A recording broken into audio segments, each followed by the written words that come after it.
É pecado crer em signos? Se você está aqui, provavelmente você ouviu um sim bem alto ao longo de toda a sua vida. Talvez você tenha nascido dentro de um contexto de igreja, onde se interessar por horóscopo era considerado o início de um caminho para dentro do ocultismo. E eu entendo esta percepção.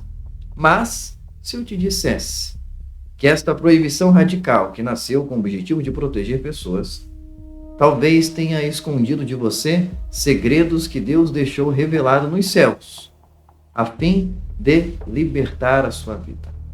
E é isso que você vai descobrir no vídeo de hoje. Mas eu já te aviso, o que você vai ouvir no final deste vídeo vai mudar a forma como você olha para os céus todas as noites.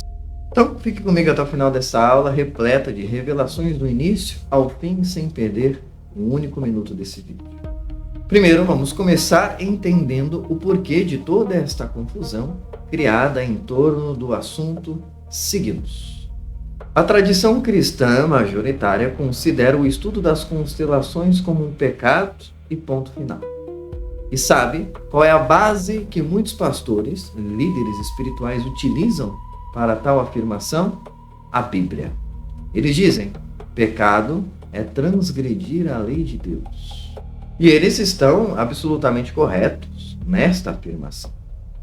Isso é o que está escrito em 1 João capítulo 3.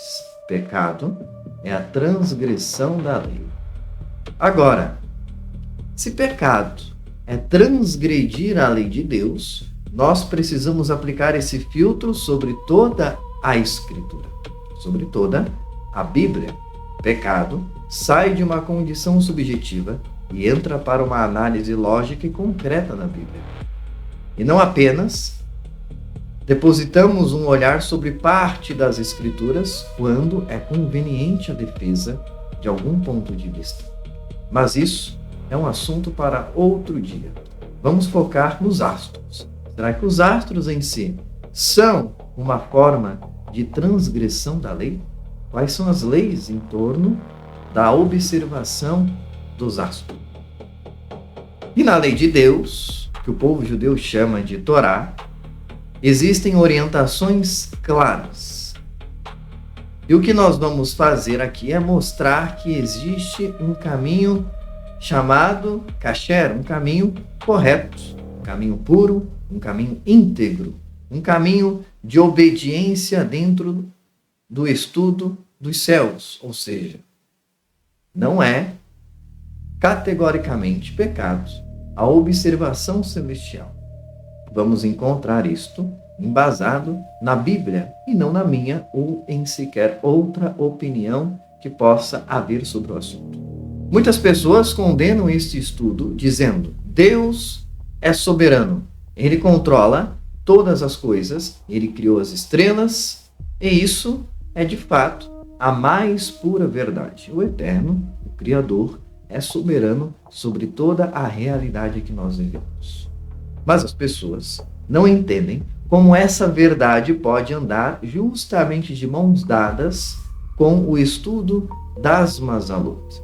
Esse estudo tão envolto em preconceito, associado categoricamente como pecado, está, na verdade, entrelaçado com a percepção de que Deus governa todas as coisas.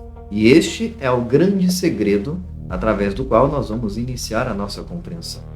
Portanto, preste muita atenção, porque se você perder isso, você vai se perder em todo o restante do vídeo.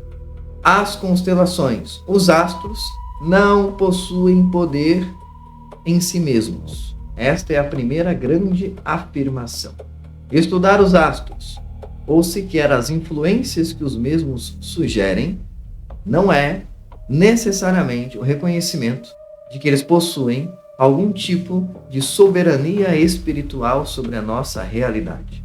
Eles não são a fonte, eles são meros instrumentos do poder divino. Eu gosto de explicar os astros como ponteiros de um relógio. O relógio na sua parede, no seu celular ou no seu pulso, marcam as horas, que são uma forma organizada de medir o tempo. Mas o ponteiro do relógio não faz você sentir fome. O ponteiro do relógio não te traz sono, e não importa quão avançada esteja a noite. Esses fenômenos instintivos, como fome e sono, são coisas que acontecem por causa do mecanismo da natureza. O máximo que o relógio faz é explicar o porquê você está com fome, a julgar pela quantidade de horas que você não come. Ou explicar por que você está com sono, considerando que talvez já sejam 2 horas da manhã e você ainda não dormiu. Perceba, o relógio não está determinando o que acontece no seu corpo. Ele está apenas explicando por que esses sintomas estão ali. Os astros são como ponteiros de um relógio. Existe uma influência divina derramada no mundo, minuto a minuto. O livro de Eclesiastes é repleto em afirmar a forma como o tempo serve a determinadas funções e como há um tempo para cada coisa. Ao olhar por céus, eu sei que horas são dentro do cronograma divino. Eu entendo a influência que eu estou vivendo. Mas calma que você já vai entender tudo isso melhor.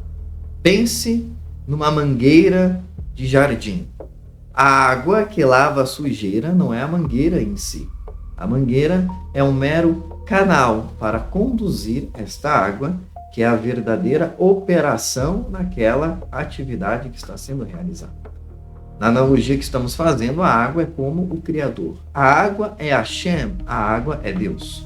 As estrelas são a mangueira. Se você adorar a mangueira, você é tolo. Mas se você ignorar a mangueira, você não vai se molhar, você não vai saber como canalizar aquilo que é uma influência divina para a sua vida. Você vai continuar sujo. Entender os mecanismos da natureza através da qual Deus se manifesta não é ignorar ou substituir a figura divina. É apenas receber com agrado as ferramentas que Ele deixou disponível para nós utilizarmos. Entender isso é o que separa a idolatria pagã da sabedoria de Israel. E por causa de toda esta confusão, o profeta Isaías, no capítulo de número 47, ironiza aqueles que dissecam os céus para prever o futuro. Isso sim é proibido. Deuteronômio proíbe de forma clara e explícita adorar o sol, a lua, as estrelas e qualquer astro celestial. Isto é proibido. Nós não aprendemos isso com os pagãos. Isso é uma inclinação humana, primitiva e natural. Nós não prevemos o futuro. Nós não adoramos. E o povo judeu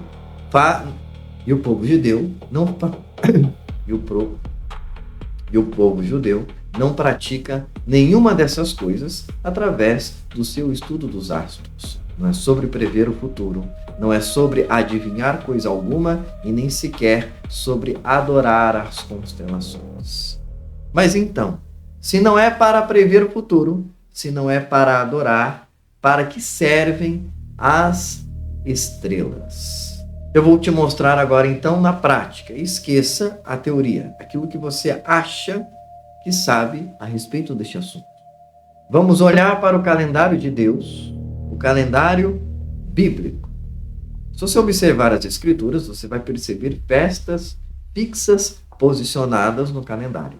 A festa de Pêssar, que é a festa da Páscoa, que é a festa na qual o cordeiro é imolado, no qual o cordeiro é morto. Qual constelação aparece nos céus todas as vezes que o mês bíblico da Páscoa chega? Justamente o Mazal, em hebraico conhecido como Talê, a constelação do carneiro. O carneiro, o cordeiro, aparece como símbolo no céu. Será isto mera coincidência? Vamos então para um outro mês bíblico, o mês de Elul, o mês do arrependimento. O mês que nós temos que buscar a nossa pureza, que nós temos que buscar a nossa natureza mais primordial, desprovida de qualquer máscara, de qualquer roupa que a gente venha vestir para nos esconder. Qual é a constelação que aparece nos céus quando este mês bíblico chega? A constelação de Betulá. conhecida como a constelação de Virgem, simbolizada pela figura de uma mulher pura e jovem.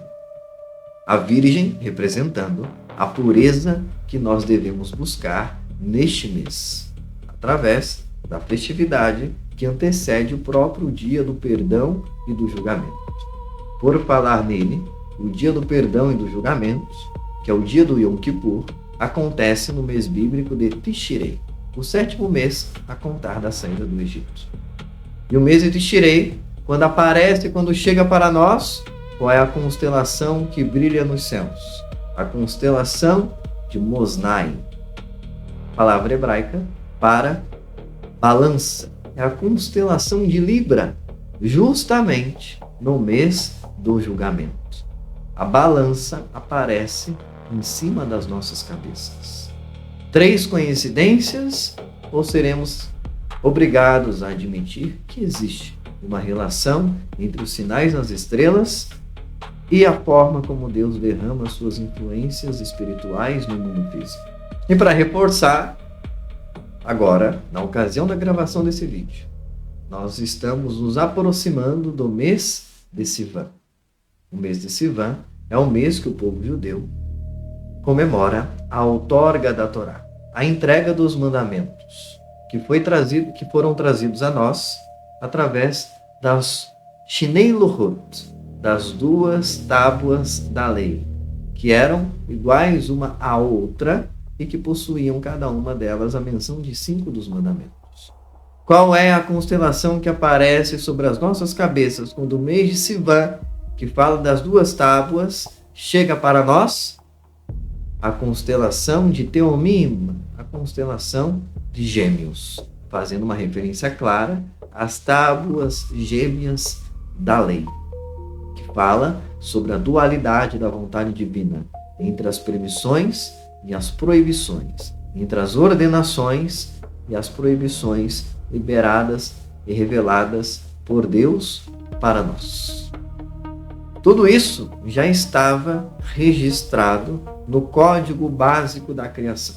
O livro de Gênesis aparece lá a criação dos astros. Quando os luzeiros são posicionados, está escrito: e eles servirão para vós por estações, épocas e sinais. Para quê? 3 definições de função para uma coisa que meramente brilha. Fala de 2 princípios físicos, tempos e épocas, ou estações e épocas, Moadim e Zimanim. E também fala de sinais. Sinais para quê? É apenas para marcar as estações do ano? Apenas para marcar o dia e a noite? Ou tem algo além disso? Portanto, os céus não estão lá à toa. Eles são como placas de trânsito espirituais. Eles estão apontando: olha, a influência que Deus liberou agora é esta. Quando a balança aparece, olha, é chegado o tempo do julgamento. Quando o cordeiro aparece, ora, é chegado o tempo do sacrifício. Quando chega os gêmeos, ora, é chegado o tempo da escolha. O tempo das decisões espirituais na vida. Se prepare para isto. As estrelas são como um mapa da nossa jornada espiritual no mundo físico. Mas eu não quero que você acredite só naquilo que eu estou dizendo. Portanto, vamos para as Escrituras para que você veja o texto que eu aqui mencionei. Gênesis, capítulo 1, verso 14 diz: os luzeiros servem para sinais e tempos determinados. Sinais, a palavra que lá aparece em hebraico é otiot, sinais celestes. Agora, se prepare para um outro texto. Jó, capítulo de número 38. Deus está falando com Jó no meio de um redemoinho e Deus lhe pergunta: podes tu fazer sair as Mazarot a seu tempo? Veja, ali a palavra que aparece é Mazarot, que é uma das palavras em hebraico para constelações. Muito semelhante à palavra Mazalot, que é usada no hebraico moderno Porque a palavra mazal significa aquilo que goteja, aquilo que vem do alto para baixo, e que explica a alma, entre aspas, a energia espiritual por trás dos sinais celestes. Então, as mazarot possuem mazalot, ou seja, os sinais possuem influências que não vêm dos sinais, mas que são revelados por estes sinais. As mazarot marcam quais são as mazalot divinas, as influências espirituais que estão sendo derramadas sobre o mundo físico. E essas constelações, também conhecidas como zodíaco, do termo emprestado do grego, fazem apenas referência a esses signos.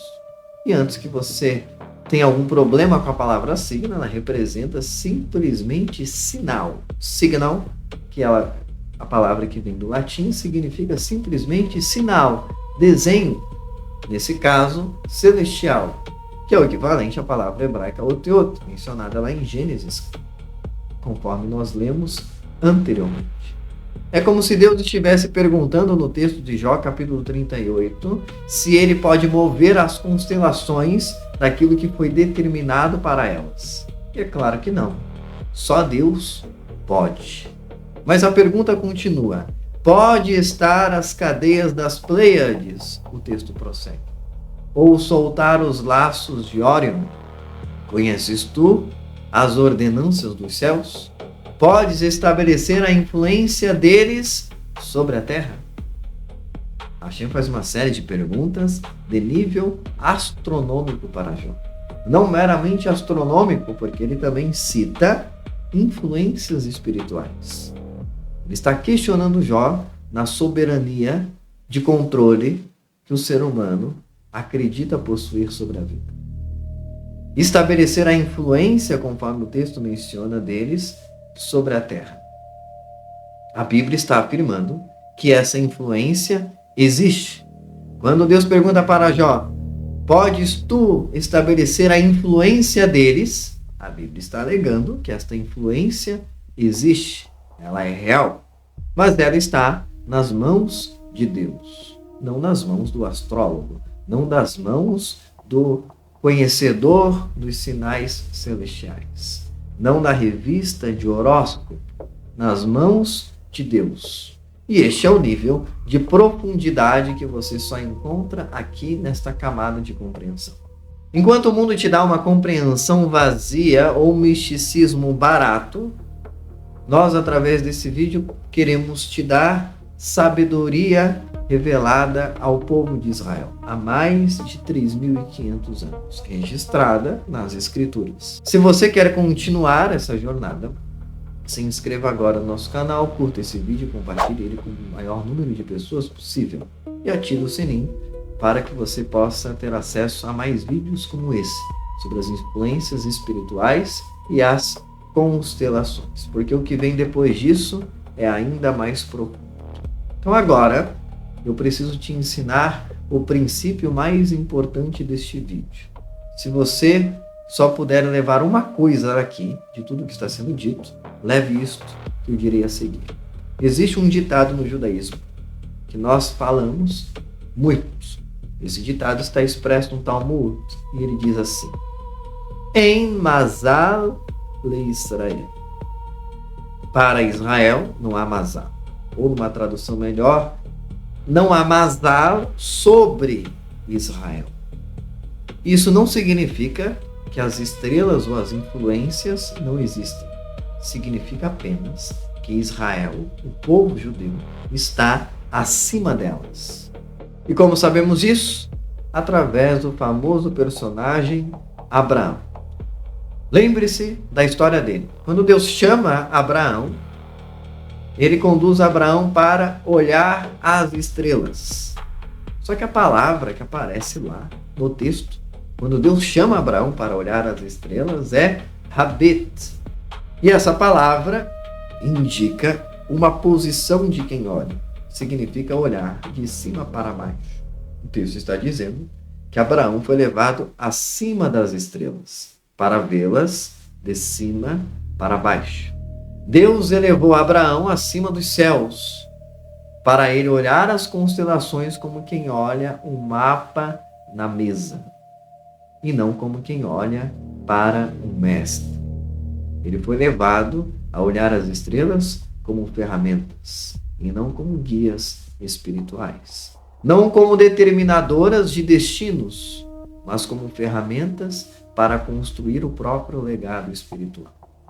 É por isso que nós não somos escravos do signo. É por isso que o signo pode muito explicar as influências que estão dentro de mim, mas ele nunca justifica o ser humano que eu me torno. O signo não determina o meu destino da vida. Se você está debaixo do verdadeiro jugo espiritual que faz sentido e que é leve para todos, o jugo da Torá, a obediência plena dos mandamentos de Deus. Qual jugo é pesado? O jugo do pecado. E é por isso em João está escrito: o pecado é a transgressão da lei. A sair debaixo desse jugo, debaixo do jugo da morte, é encontrar vida em tudo aquilo que Deus deixou disponível para nós. E muito embora o signo não reja a nossa vida, ele revela a energia que está operando nos diferentes momentos do ano, do dia, do mês, das semanas. E você, como um guerreiro espiritual, precisa conhecer o terreno aonde você está pisando. Ou você nunca ouviu falar em batalha espiritual. Não é isso que é tanto pregado por aí? Que a nossa luta não é contra a carne nem sangue, mas contra espíritos e potestades. Mas você não acha que essa guerra ela é um pouco injusta? Porque apesar da crença de que a minha verdadeira batalha é espiritual, me falta muita informação sobre como funciona o mundo espiritual. Então, na prática, eu luto uma batalha às cegas, porque eu nem sequer sei qual influência espiritual está operando nesse momento. Eu não sei contra o que eu sequer estou lutando. Então, a mesma teologia que diz te revelar uma realidade 100% espiritual, considera pecado a tentativa de discernir esse ambiente espiritual. Então, como eu aplico tudo isso na minha vida de uma forma correta, de uma forma íntegra e de uma forma pura? Primeiro, entendendo que você não vai aprender isso com pagãos. Existe a pessoa certa, os lugares certos, aonde com quem você tem que acessar este conhecimento. Então, esqueça o horóscopo de jornal. Pois o primeiro passo prático que Abraão nos ensina é: olhe para o céu agora, real, que está sobre a sua cabeça. Não é sobre as palavras humanas que tentam te revelar energias supostas que agora estão vibrando, mas é sobre a sua capacidade de discernir o que está acontecendo neste momento. Por exemplo, quando você nasceu, tinha uma constelação principal brilhando sobre você. Mas não havia apenas ela. Todas as 12 constelações, todas elas apontam para alguma influência espiritual específica. Umas fortes e outras brandas. Umas estavam vibrando mais no momento em que você nasceu e outras estavam mais ocultas. E cada constelação está também conectada com uma das 12 tribos de Israel. É isso que revela a sabedoria do povo judeu. E aqui eu preciso fazer uma retificação importante e um alerta sério. Existe um engano na internet que circula de forma generalizada. As pessoas dizem: ah, você nasceu em abril, então você é da tribo de Issachar. Isso é mentira, porque não funciona assim. As Mazalot se movem, as constelações se movem. Elas não podem estar alinhadas totalmente com o mês do calendário gregoriano, como é conhecido, e dessa forma determinar de qual tribo você de fato é. Porque as constelações, elas dançam nos céus. Elas observam uma vontade divina e não um estabelecimento humano. Por isso, as datas variam. O céu de 2014 não é idêntico ao céu de 1990. Saber a tribo da constelação não te diz qual é a sua tribo espiritual. Isso é algo muito mais profundo. Mas saiba Você tem uma tribo espiritual que te rege. Não é que você se originou naquela tribo ou que os teus ancestrais eram de determinada tribo do povo judeu. Mas as tribos físicas estão ligadas a energias espirituais. E essas energias espirituais regem também pessoas, vibram em pessoas. E é por isso que nos próximos vídeos nós vamos mergulhar numa série completa sobre as 12 constelações, para que você entenda cada influência de forma detalhada, diante daquilo que a Bíblia revela e explicada à luz da sabedoria do povo de Israel. Conforme está registrado no assim chamado Novo Testamento, o oráculo das Escrituras, isto é, a sua interpretação e revelação, está com os judeus. Através desses vídeos você vai entender as características de cada uma, os seus desafios, as suas potências e como elas vibram em você e por que você ainda não entendeu como lidar com algumas dificuldades que você traz no seu temperamento. E com essa informação, você vai trabalhar para evoluir espiritualmente, não mais estando lutando no escuro, mas sabendo discernir as energias espirituais que você precisa trabalhar na sua vida a fim de quebrar as cadeias que estão amarrando o seu crescimento. Mas, se você não quer esperar, se você quer um direcionamento precioso e entender sobre as influências de seu nascimento, como que Deus organizou o nascimento de todos os seres humanos no mundo, de acordo com o que a Bíblia nos mostra e de acordo com o que os sábios de Israel nos explicam, compreendendo que tudo isso tem a ver com as constelações que estavam sobre a nossa cabeça no momento exato que nós nascemos e com a real posição dos céus no ato de meu nascimento, sem achismos de calendários ou especulações, você pode desejar entrar em contato conosco para pedir o seu mapa cabalístico de nascimento. Que ele consiste? Ele é um mapa, como o próprio nome sugere, que vai mostrar exatamente como o céu estava no seu momento de nascimento. Através da sua hora e do local que você nasceu, bem como a data, é possível ver como as constelações estavam organizadas. E entender, através do texto bíblico e das coisas que a sabedoria de Israel nos revela, quais influências espirituais repousam sobre a nossa vida e como elas estão conectadas com a sua missão de vida. E por quê? Você traz dentro de si algumas dificuldades, alguns desafios e também algumas qualidades e alguns potenciais, aprendendo a trabalhar tudo isso a fim de ter uma vida muito mais fluida e não mais insistindo na direção daquilo que não tem a ver com você.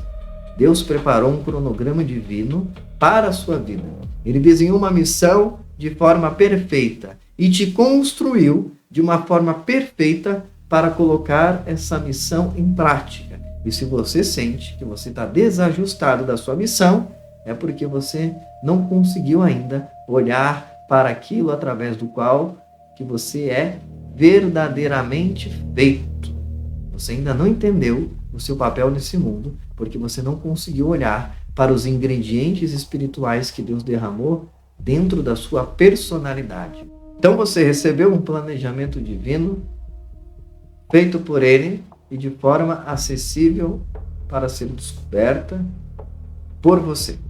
Então, através de um estudo personalizado, nós vamos olhar para o mapa da sua vida, identificar as influências espirituais que atuam na sua alma e, principalmente, traçar um caminho de libertação espiritual através da sabedoria bíblica disponível para nós.